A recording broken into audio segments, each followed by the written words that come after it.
Psalm 48. So once you find your place, we'll read the psalm together and then we'll work our way through the outline.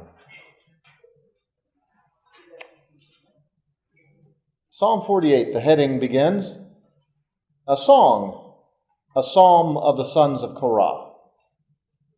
Great is the Lord, and greatly to be praised in the city of our God, his holy mountain. Beautiful in elevation, the joy of the whole earth is Mount Zion in the far north, the city of the great King. God, in her palaces, has made himself known as a stronghold. For lo, the kings assembled themselves. They passed by together. They saw it. Then they were amazed. They were terrified. They fled in alarm. Panic seized them there, anguish as of a woman in childbirth. With east winds you break the ships of Tarshish. As we have heard, so we have seen. In the city of the Lord of hosts, in the city of our God, God will establish her forever. Selah. We have thought of your loving kindness, O God, in the midst of your temple. As is your name, O God, so is your praise to the ends of the earth. Your right hand is full of righteousness. Let Mount Zion be glad. Let the daughters of Judah rejoice because of your judgments.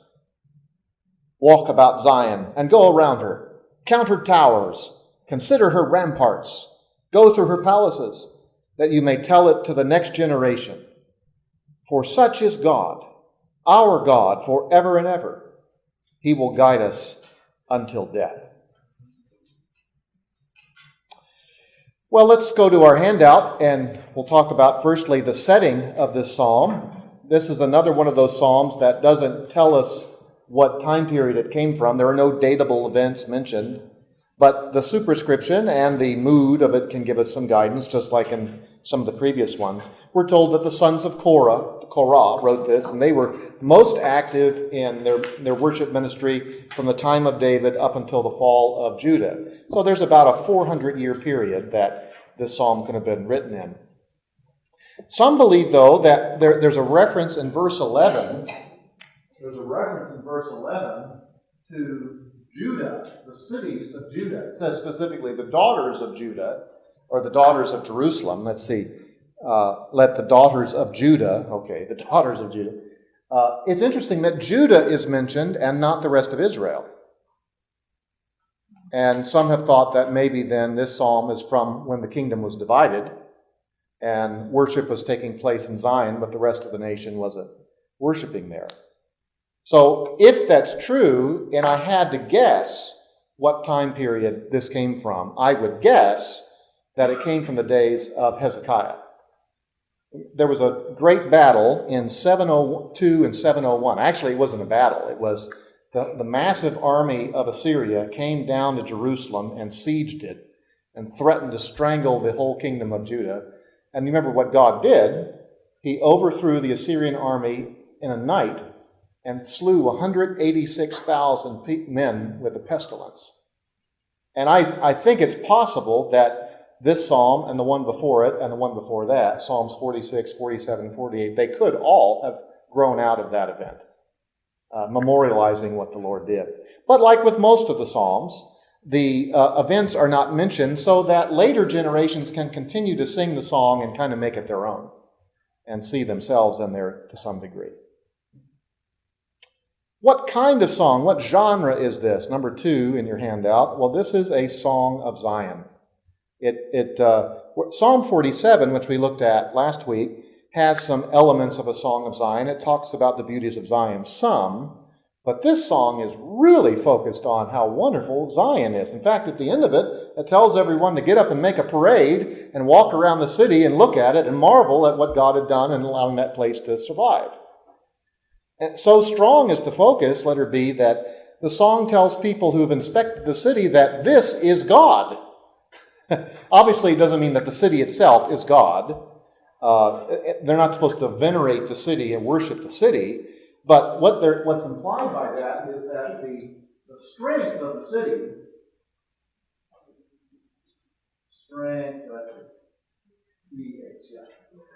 right? How do you spell strength? Is it G-H-T-H? G-T-H. I-R-A, professor. Yeah. that the strength of the city was really in the God who dwelt in the city and who was keeping it secure. Okay, open up to the second panel in your handout there. One of the key promises of the covenant that God made through Moses at Mount Sinai, the Mosaic covenant, one of the key promises was that if the people kept the covenant with God, that his presence with the people would never leave them. And that's something that this psalm celebrates, that God is present in this unique city of Zion. There are a lot of different spots where this is talked about, and I included just one for you there, and that's Exodus chapter 15. Let's glance back at that briefly. Exodus 15.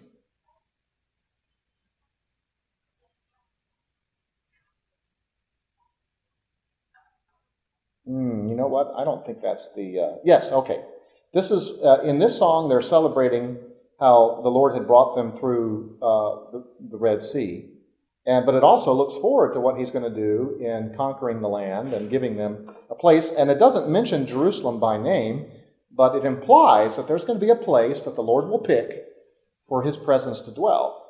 So verse 16 says, "Terror and dread fall upon them. By the greatness of your arm, they are motionless as stone, until your people pass over, O Lord, until the people pass over whom you have purchased.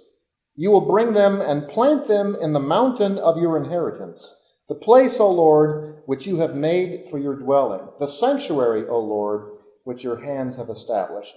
The Lord shall reign forever and ever." The Lord is going to bring them to a land. He's going to bring them, and there's going to be one place in that land he will choose, and his presence will be there. So this is part of the beauty of the Mosaic covenant. I will be your God, and not only that, I will dwell in your midst. And as long as I dwell in your midst, you are indestructible. Why is it that Jerusalem fell? Why did Jerusalem get overthrown by the Babylonians in 586? The Lord had left. They had broken covenant. He was no longer inhabiting Zion, and so they were left open for destruction. Is this millennium?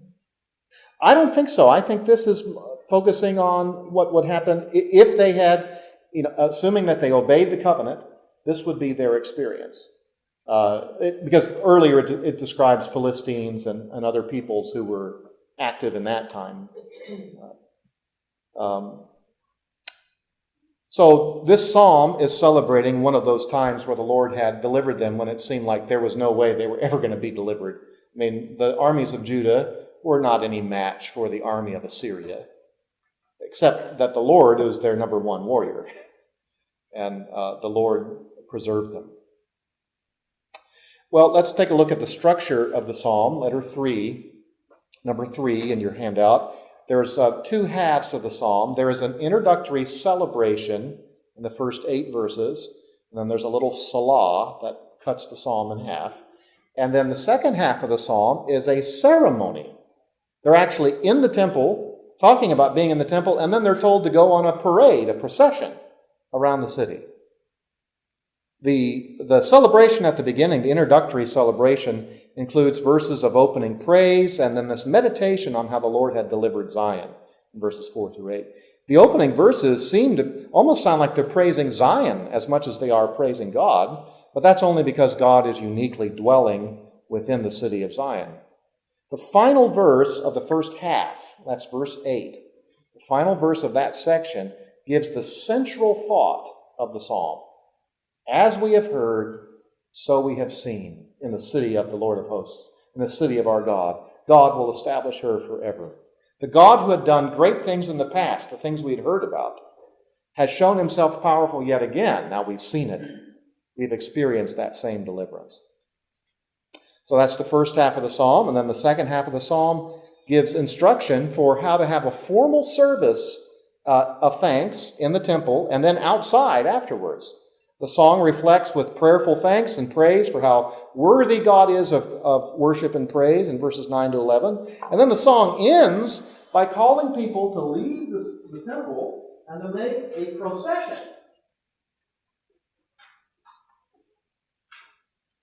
to get up, leave the temple area. Of course, they wouldn't be in the temple building itself, right? They don't go in there. Remember that? So that's one thing that's different about Christian worship. We all come in the same building. At the temple, only the priests went in the building. Everyone else was out in the courtyard.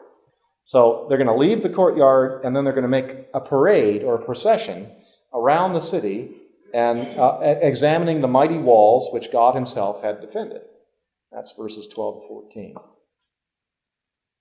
All right, let me make a few notes of interpretation and application before we take a look at the visual outline. Look with me in verse 2. And I'm using the New American Standard, and it says this about Zion. It's beautiful in elevation. The joy of the whole earth is Mount Zion in the far north, the city of the great king. Zion in the far north. Does anyone else have a version that reads differently right there? Yeah, what do you have, Bob? It says, beautiful in its loftiness, the joy of the whole earth, like the utmost heights of Zaphon. Yeah, the far reaches of Zaphon, which probably doesn't sound familiar to you. So the problem with translating this Mount Zion in the far north is Zion is not in the far north. It's just not. I mean, Jerusalem is in the southern part of the kingdom, and there's a whole lot more north past that. This word north is actually, it's more often than not, a proper name for Mount Zaphon. Mount Zaphon.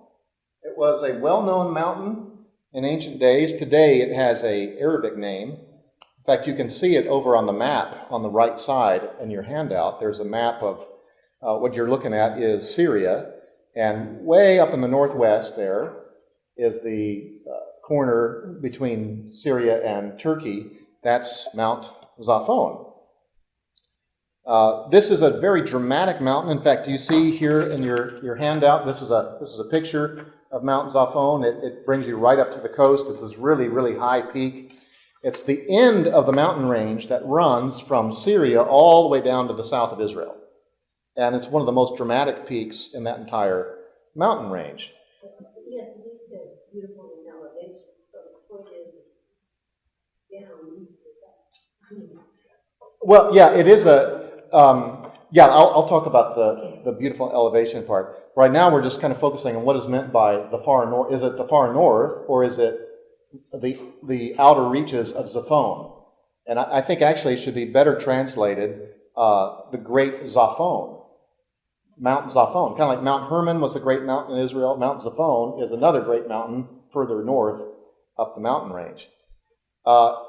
This was a very well-known mountain in ancient days. In fact, it was so well-known that other places were named after it. There's even a spot in Exodus where there's a smaller mountain down in the Sinai that's called Baal Zaphon, the master of the great north. The pagans, for ancient Near Eastern pagans, Mount Zaphon was kind of like their Mount Olympus. They believed that was the abode of the gods. Now, the psalmists don't believe that Mount Zaphon is the place of the gods, but they're taking a well-known name and applying it to Zion. Zion was in the south. Zion is, compared to the valleys around it, it sticks up, and it's beautiful, but it's not the tallest mountain in the world. It's certainly not taller than Mount Hermon. It's not taller than Mount Zaphon, but it's more important. It's beautiful. If you go over on the right side of your handout, the psalmist insists that Mount Zion is the real Zaphon. It's the real mountain where God lives. Zion is neither north nor very tall, but in terms of its importance, it towers over everything else because of the one true God's presence there. One commentator has said, just as Gihon was not much of a river, Zion was not much of a mountain. Now let's stop here. What is Gihon? Gihon. Yeah, it's a spring. Jerusalem has no river, right? There's no river in Jerusalem. There's a spring, though, the Gihon spring, that pumps out 186,000 gallons of water a day. And that's the water supply of the city. And that's, the psalmist says, there is a river who makes glad the city of Zion. It's not much of a river, but it's amazing. This underground supply just keeps funneling water like a river would. Gihon is not much of a river, and Zion is not much of a mountain compared to the heights of the north, but it was God's mountain, and that's what made it beautiful in its loftiness. When people came to Zion for festival, for worship, if their hearts were right, this is the most important place in the world. This is a lofty and beautiful place. In terms of altitude, it's not the highest place. And maybe even in terms of physical beauty, it's not the most beautiful place. But it's beautiful because of its importance. Because God himself dwells in that place. The pagans think that big lofty mountain up in the north, that's where the gods live. We know better than that. This is the real Zaphon. This is the real Olympus. This is the real Mount of God. Go to the back page, the last panel of your handout. Another thing that this psalm does, kind of faintly, is it refers to all four directions on the compass. And it does this most clearly if you can read it Hebrew. There are two directions that are more directly mentioned, and then there's two that are kind of faintly mentioned. We already mentioned how the word Zaphon, it's a proper name, but it can also mean north. That's in verse 2. And then notice in verse 7 that the east is mentioned. You got the east wind is mentioned. Then you come down to verse 10. As is your name, O God, so is your praise to the ends of the earth. Your let's see, I think I wanted, let me check now. Your right hand. Your right hand. The Hebrew word for right in other contexts means south. That's kind of curious. But in the Hebrew way of thinking, in the ancient world's way of thinking, if you drew a map, you would put east up at the north. That's what we even talk today about orienting a map. And that means, that used to mean the east was at the top. So then your right hand goes to the south. So that's the word for right also means south. In this place, you wouldn't want to translate it as south.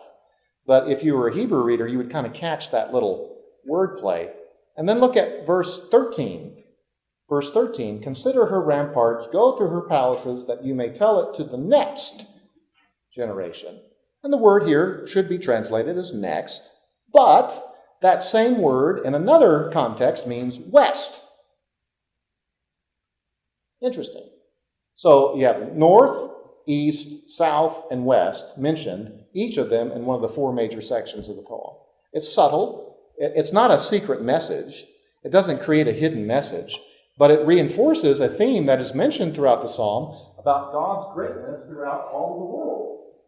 There are a couple spots where the psalm celebrates how God is greatly to be praised everywhere, like verse 2. Beautiful in elevation, the joy of the whole earth. And then look again at verse 10. As is your name, O God, so is your praise to the ends of the earth. So what God does in Zion isn't just something nice for the Jews. It shows his power over all the earth. And then kind of subtly woven into the psalm is north, east, south, and west. Or for you, north, east, south, and west. Yes, Frank.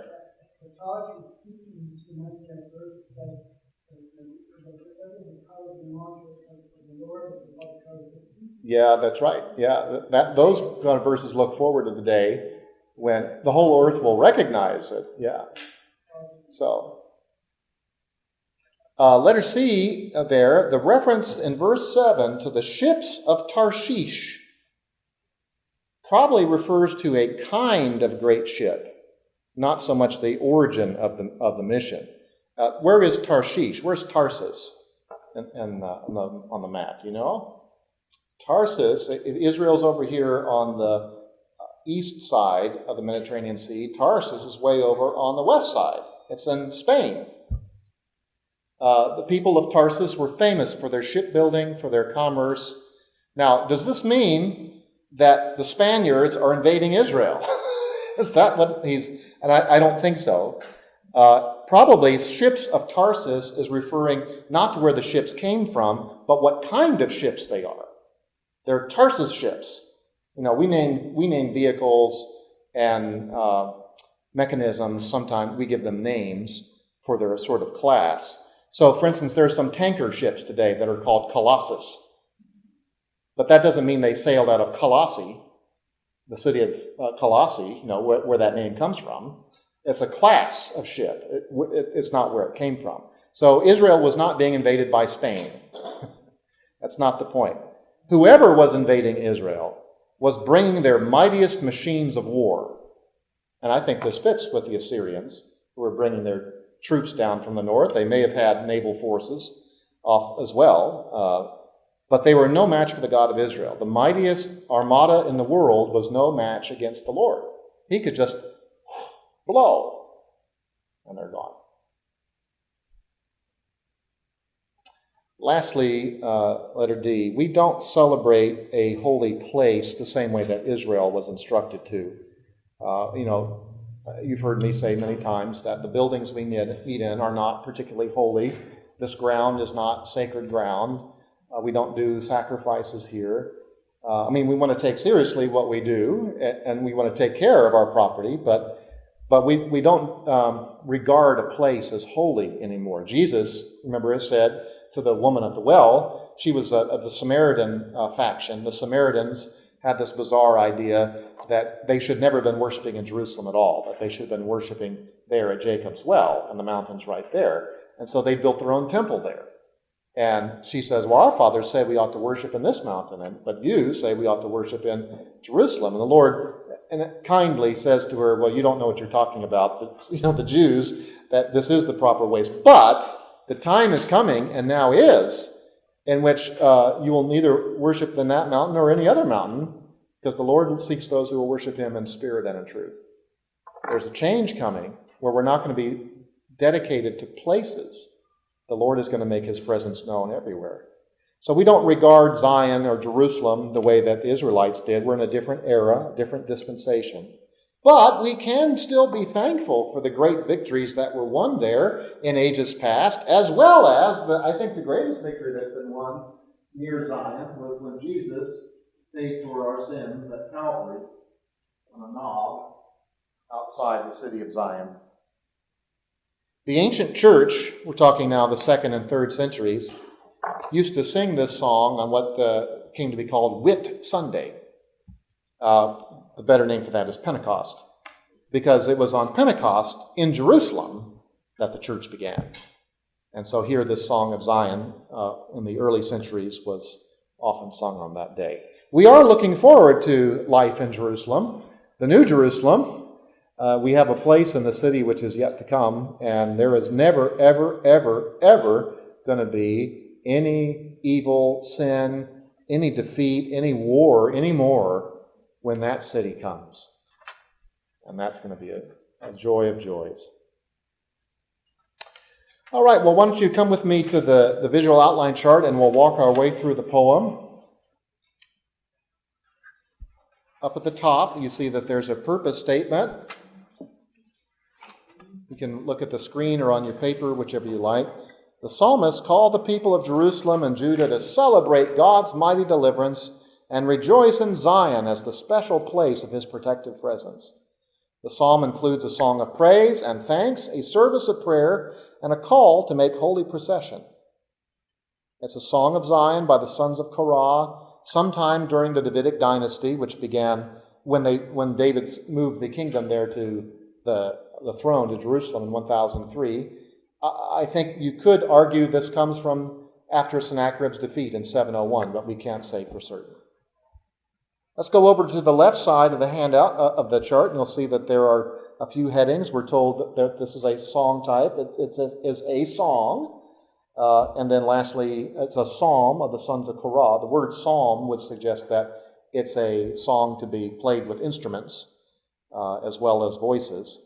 And the sons of Korah, who we've talked about before, were the ones who composed this. Let's look at the first half of the psalm, verses 1 to 8. It's this introductory celebration. Praise for the great king in his glorious city. The opening praise is in verses 1 to 3, and it starts off with an acclamation of Yahweh's greatness. Great is the Lord, and greatly to be praised. And then not only is he great to be praised, but it is good and great and right to praise him in Zion. So the rest of verse 1 continues the sentence. This is where he ought to be praised, in the city of our God, his holy mountain. Beautiful in elevation, the joy of the whole earth is Mount Zion in the far north. Mount Zion, the far Zaphon, the city of our great king. The gist of the end of verse 1 and verse 2 is that it is the most holy and most beautiful mountain. Now, would the whole world really rejoice in Zion? They didn't. They should. They should. And there were ancient peoples who would come and see the beauty of the Lord's glory and grace in Jerusalem. People like the Queen of Sheba. I think the language here, leaves us hungering for, well, when is this going to finally be true that the whole world will take joy in the Lord? One day it will, and there's other passages that elaborate on that. This is the royal residence of the mighty God. I see I've got a typo, not the might God. the royal residence of the mighty God. Verse 3, God is in her palaces. He has made himself known as a stronghold. Do you remember, by the way, what the word Zion means? Zion. Now, it's a different word than here in verse 3, but Zion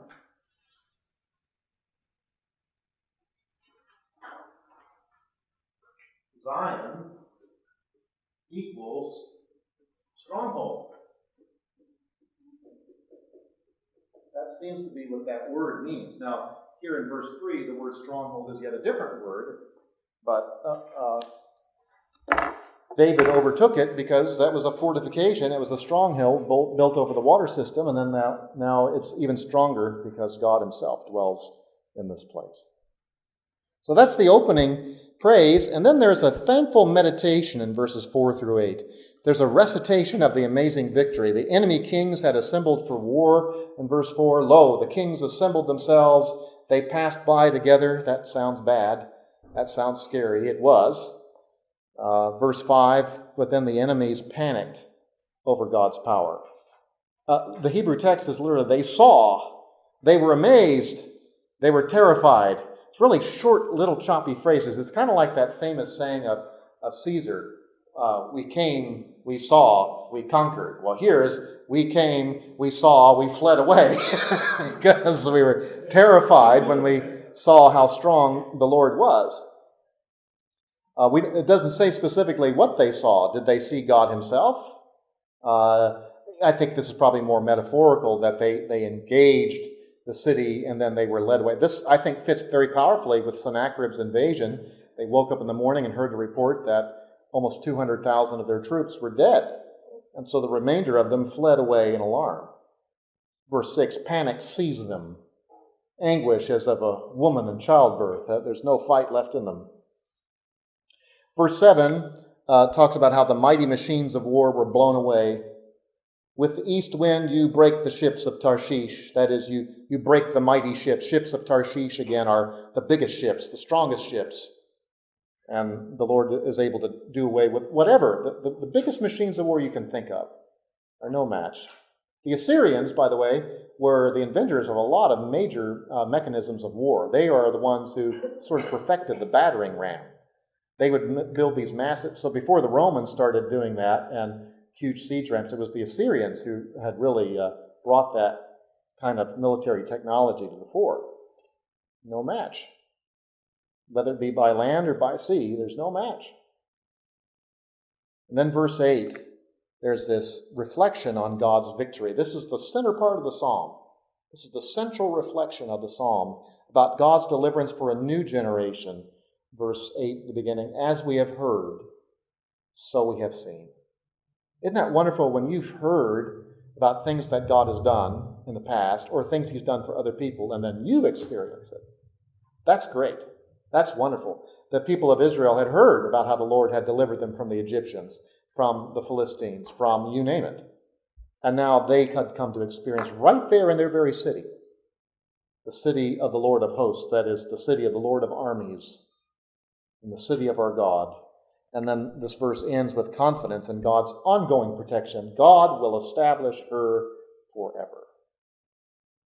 And I think there's a bit of prophecy in that. Now, today, Jerusalem is functioning pretty well, but it's not a place where the presence of God is.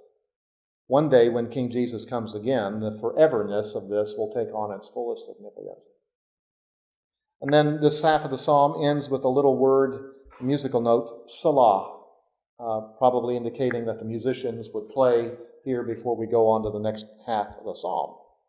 So I would whip out my guitar and play it for you, but I don't know how to play a guitar, so I'll not do that for you. All right, so the second half of the psalm, verses 9 through 14, talks about a ceremony. It's a climactic ceremony, all of this.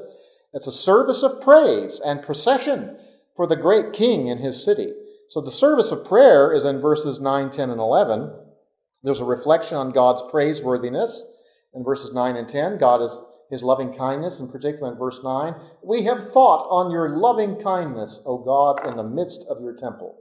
So we're in the temple, where that is in the courtyard, right? We're meditating on what you've done. You've delivered us. You've shown faithfulness. You've been faithful to your covenant. That's loving kindness. And they reflect on how God's world-renowned acts of righteousness. As is your name, O God, so is your praise to the ends of the earth. That is, you are worthy of all the praise that we've offered up. The whole world ought to be offering up your praise. Your hand is full of righteousness. What does that mean? I'm going to go to the store. Your right hand is full of righteousness. You go to the store and pick up a bunch of righteousness. It's not like onions. It's not like some thing. For his hand to be full of righteousness means that his hand is doing righteous things. He's acting out of what is good and right. His hand is full of it. He has exercised himself to do what is right in keeping his covenant for us. And the world is coming to see it. Those armies who came to attack and now have fled, they're going to take back word of what God had done. That God is great. That God is greater than Baal or whatever other god they may know. Then there's a call in verse 11 for Zion and the surrounding cities to rejoice. Let Mount Zion be glad. Now that doesn't mean the rocks and the dirt, right? It means the people. The people at Mount Zion. Yes? Now, the hill isn't going to be happy. It doesn't think. But the people there will be.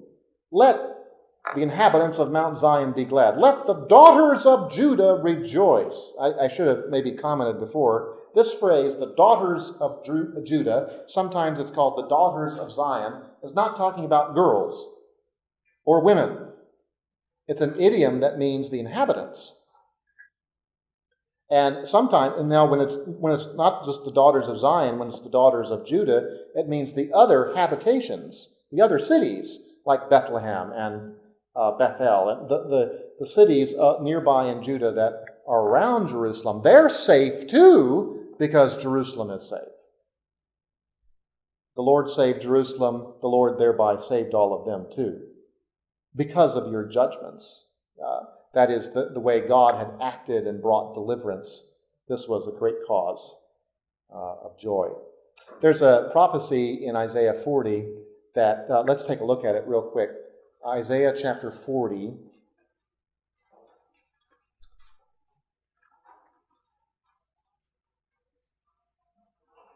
Isaiah 40, verse 9. Get yourself up on a high mountain, O Zion, bearer of good news. Lift up your voice mightily, O Jerusalem, bearer of good news. Lift it up. Do not fear. Say to the cities of Judah, here is your God. Behold, the Lord God will come with might, with his arm ruling for him. Behold, his reward is with him, and his recompense before him. Like a shepherd, he will tend his flock. In his arm he will gather the lambs and carry them in his bosom. He will gently lead the nursing ewes. So this envisions a day when God has come back to Jerusalem. And this prophecy tells the people of Jerusalem, get up on a high mountain, get up as high as you can, so that you can call out to the other cities. Hey, you guys over there at Ramah, you guys over there, way out there at Bethlehem, guess what? God has come back. The cities of Judah, the other towns around Jerusalem, they share in the good news that God has come. This is looking forward to the millennium here. But the psalm is thinking back to something that happened in ancient days. Yes, Selena? When it says pray for people, is that a request for us, generations to come? And is that for the future when Christ before Christ returns? Because we live in a situation now and knowing what's to come. That can be peace. Yeah, that's right. Is that for us? Well, first and foremost, it was for the Hebrews in Old Testament times to be praying that Jerusalem would know peace, and of course that would mean that they would rightly relate to God in the covenant. So that first and foremost, it was for them. By application, I could say, yes, we should pray for the peace of Jerusalem, but the first application of that would be people in Jerusalem will know peace if they trust in the Prince of Peace. So that includes praying for the salvation of those who were there in the city. Then I think it's also part of expecting the second coming. So praying for the second coming is, in essence, praying for the peace of Jerusalem. But before that comes, there is going to be a lot of turmoil. Jerusalem will go through a world of hurt in the tribulation to come. So our prayers can't avoid that, But after that time of judgment, there will be great peace. So in a sense, by praying, your kingdom come, we're praying for the peace of Jerusalem. We just ought to be mindful of that it includes Zion as well as us. Good question. Well, let's see. There's one last part of the poem, verses 12 to 14. And this part is going to be really different because we don't do anything like this in our worship. We don't go on procession. After we leave service this morning, I'm not going to tell you, all right, now everyone get up and walk around the perimeter of the building and take a look at the fences. Take a look at that parking lot. Look at that beautiful stone structure. Look what God has done. We don't do that. And we shouldn't. The psalm isn't telling us to do it. But this is a call for procession in the city. In verses 12 to 13, the initial call, verse 12, walk about Zion and go around her. And then it points out some things to observe. Count her towers. Consider her ramparts. Go through her palaces. So take a look at these fortifications now people have built those things, but God's been protecting them.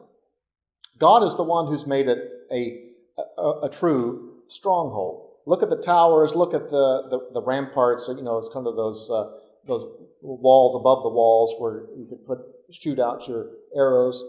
Go through her palaces, the fortified buildings. And the reason for all of that is that this is a memorial for the next generation, that you may tell it to the next generation. So they're going to not only remember how the Lord brought deliverance to the city, they're going to remind their kids what we did that day at the temple. You know what we did? Well, there was that one day when we celebrated. You know what we did? We walked around the city, and we looked at all that. God defended that place. God was active there. God helped us from that place. And that activity, that procession they did, was a memorial for the next generation. That also reminds us of the passage when God instructed Joshua to walk along Jericho 7 times, and 7 times. Yeah, now that was right. A little similarity. You're going around it. There, they were getting ready to go in. In this case, they're walking around and say, you know what? God is the one who has kept this place. God's the one who's protected us here. And then look at verse 14. There's the last verse of the psalm. There's a concluding affirmation of God's lifelong protection. There's a reflection on God's might. For such is God, our God forever and ever. So what's that mean? God is like this. God is like a fortress. God is like these towers. Now, he's bigger, he's better, he's not confined by these places, but these strongholds, that's what like our God is. And so you've got those verses that say the Lord is a strong tower. The righteous runs into it and is safe. That's what's being said here. Our God is our real fortress. And then it ends with confidence in God's constant guidance. He will guide us until death. All the way through life, he'll be with us. Even, one generation of people in Zion are going to die. But he's going to keep on guiding and protecting and directing as long as the people are rightly related to him in the covenant. He will be with them all the way. So there's some things about this poem that don't directly apply to us. These last few verses are not instructions for us to go do anything after church today, right? We haven't had any battles like they're celebrating. But there are some principles that endure. We have a mighty God who is our fortress. We have a mighty God who is victorious and strong. And the biggest, worst things, the biggest schemes of our enemy cannot prevail against him. If the greatest war machines of the ancient world couldn't stand up to God's breath, then we know that whatever our adversary may put against us cannot stand in the end. The promises God has made to keep us and to be with us will hold us all the way to the end. And we ought to make note of the things God does for us and pass it on to the next generation so that they can know it and pray that they would come to experience God's deliverance too. Well, join me in prayer, please. Our Father, we're thankful for the time this morning to look at this unique psalm, this beautiful psalm about your protection.